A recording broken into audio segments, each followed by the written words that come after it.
Hey everybody, Saribro here and welcome back to the channel. Today I will be discussing some very important tips for those of you just starting Endgame or maybe just have hit a plateau and don't honestly know where to go from there. Before we get started, if you find this video helpful, please leave a like and subscribe as we inch our way towards 10,000 amazing subscribers. Now let's get started. Alright, let's get started with talking about weapon proficiency. As you've been playing the game, you may have found yourself switching weapons here and there, as well as changing the weapon type you use. While this is great to play with and understand what playstyle works for you, it does come at a cost of your stats being extremely lower than what they could be, which will make some of the endgame farming, raiding, and hunting a lot more challenging and impossible. For starters, the weapon proficiency maxes out at 1000 and can take quite some time to do. However, is absolutely necessary as it raises your accuracy and your attack. Now these stats are critical for fighting some of the higher level endgame enemies such as relic bosses, divine beasts, and monsters found in raid. If you were not aware, attack helps deliver higher damage to higher level enemies, while accuracy helps make sure that you don't miss your actual hits on those higher level enemies. Next we have weapon bonding. So weapon bonding is another important thing to understand and be aware of where you currently are. As shown right here, each weapon you use has a specific bonding level associated with it based on how often you use that weapon. The bonding itself dramatically affects how much your actual damage is, as shown below. This damage is important obviously for delivering higher damage to enemies, so getting it as high as possible is important.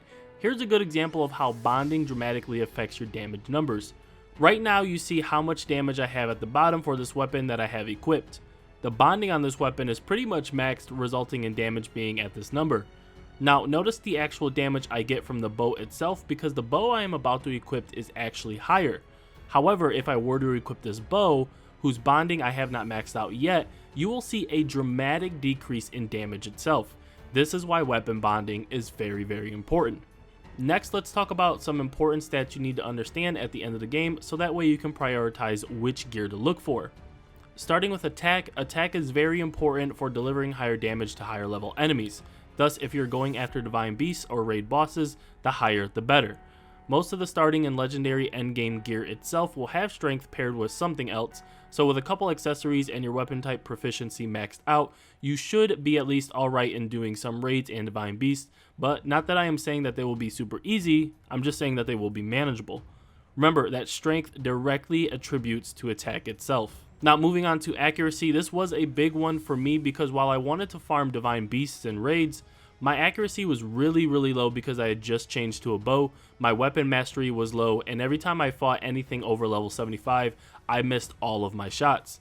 Gear with dex is very important at the end of the game as it directly attributes to your accuracy, thus allowing you to hit your shots.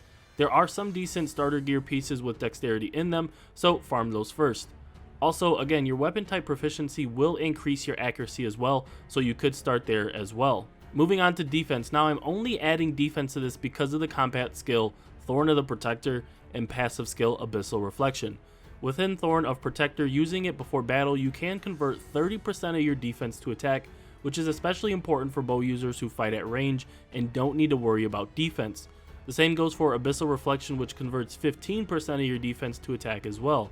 With a decent piece of armor, this can help increase your attack significantly, thus increasing the damage done to higher level enemies. Alright, last but not least, let's talk about party member affinity. Now, while I would love to sit there and say, hey, go ahead and try out all different players, which is something you should definitely want to do later on, but right now if you're just starting endgame, either continue to use your party you have been or pick a specific group and start increasing their affinity immediately. This is very important in the end because affinity directly relates to their character personas and anima, which are useful based on who they are or what they are equipped with. For example, with Silica, her angelic persona affects how much healing her HP recovery spells do and is essentially a healing buff. This goes for tanks, DPSs, buffers, etc. In addition to this, affinity also affects how effective the party allies will be doing their commands, such as perform recovery actions or never miss a chain opportunity. This of course becomes highly important for partners used in battle as you depend on their chain burst, which obviously is important for outputting massive amounts of damage. The higher the affinity, the more likely your partner will help you chain burst as commanded. Alright everybody, so those are just a few tips for those of you that are just starting endgame. Now, I'm not sure about you guys, but at first it was a lot of information for me to take in and understand since the game's information provided can be very non-detailed, so hopefully this video does help. Now, if you found this video helpful, leave a like and subscribe, as I plan on doing a part 2 and didn't want to make this video that lengthy. Now, if you guys have any questions about certain stats or things, go ahead and put them in the comments below. I'll try to respond as best as possible. In addition to this, if you want to reach me outside of YouTube, you can follow me on Twitter at _saribro. I'm very active there daily. You can go ahead and reach out to me at any time if you don't want to put it in the comments below, or you're just looking to follow somebody on Twitter. Now, for everyone watching, enjoy the rest of your week, and I will see you guys next time. Peace out.